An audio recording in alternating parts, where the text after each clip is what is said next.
Camp Hollow Pines, I was broke, desperate, and willing to do just about anything that didn't involve flippin' burgers.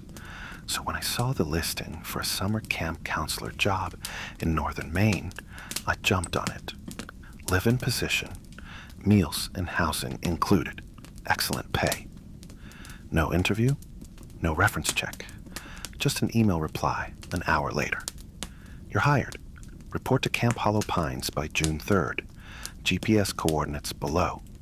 I should have known something was off, but when you're living in your car, free housing and a paycheck that doesn't bounce sound like a gift from God. The drive was long and lonely, the kind where cell service drops. The roads get narrower, and trees start to feel like they're leaning in on you. When I finally reached the camp, the place looked okay. Rustic cabins, a big dining lodge, a sparkling lake nearby. Classic summer camp stuff. Except no other staff. Just me and Lena, the only other counselor who arrived just minutes after I did. She looked just as confused as I felt. You didn't interview for this, did you? She asked. I shook my head. Got the job by email. We tried calling the number from the listing, but surprise, no signal, no bars, no Wi-Fi. We laughed it off, figured more staff would arrive later. They didn't. 8 kids showed up the next day, ages 8 to 12. They arrived on foot, no parents in sight. Just wandered up the path like they'd known it their whole lives. They were off. I don't know how to explain it. Not in a horror movie, creepy kid way. Just unnatural. They smiled too easily. Never argued. Never got dirty. They acted like they were rehearsing how to be children, like someone trying to pass for human. Lena noticed it too. Have you seen them blink? She whispered one day during arts and crafts. I hadn't. Not once. A few days in, things started disappearing. My flashlight, Lena's shoes, one of the dining hall knives. We chalked it up to forgetfulness or pranks, but it kept happening.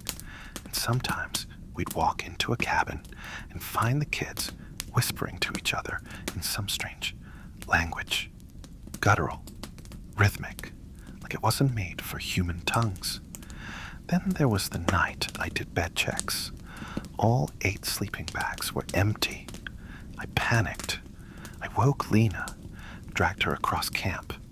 But when we opened the door again, there they were, sleeping soundly, breathing in sync. Lena looked at me like I was losing it. Maybe it's just isolation, she said. We've been here too long. It had only been 10 days. A week later, I took a shortcut through the woods and noticed symbols carved into the trees. Circles, interlocking triangles, spirals with eyes. They weren't just graffiti. They looked old, freshly cut, but ancient in design. When I told Lena, she went pale. I found something, she whispered. From beneath her bed, she pulled out an old, dust-covered journal. Pages yellowed, scribbled with shaky handwriting. It belonged to a counselor, a woman named Ellie, who'd worked here years ago. She wrote about the kids, about the symbols, about how they never seemed to age. I flipped to one page. There they were, the exact same symbols I saw in the woods. That night, I sat alone by the fire, just trying to make sense of things, when Miles, one of the older boys, walked up beside me. He stared at the flames and said, softly, "You shouldn't ask about the symbols." I froze. What do they mean? He didn't answer. Instead, he said, "These woods, they're not like other woods. It's better if you don't know, for your own good." And he turned and disappeared into the dark. Lena and I agreed. Something was wrong, so we made a plan. We'd fake sleep and follow the kids if they left again, just to be sure.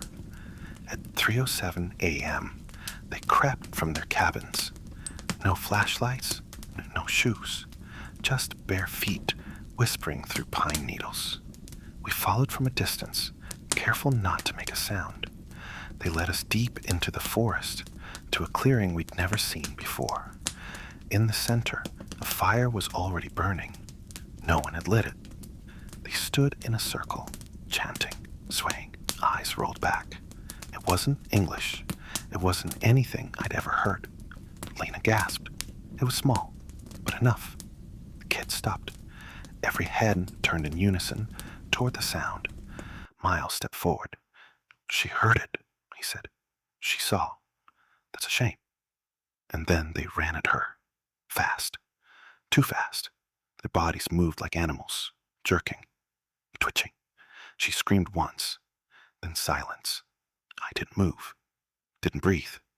When I was sure they were gone, I ran like hell back to the camp, grabbed my bag, bolted for my car.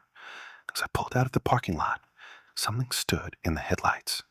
It was Lena, but younger, a girl, maybe 10. Same eyes, same voice. She smiled, that same wrong smile, and waved. I didn't stop. Back home, I called the cops, told them everything. They searched the area. They found nothing.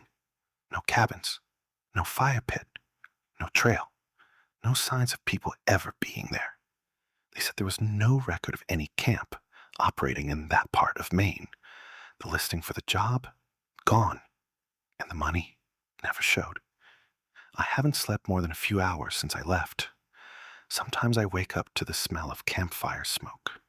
Sometimes I hear chanting through the walls.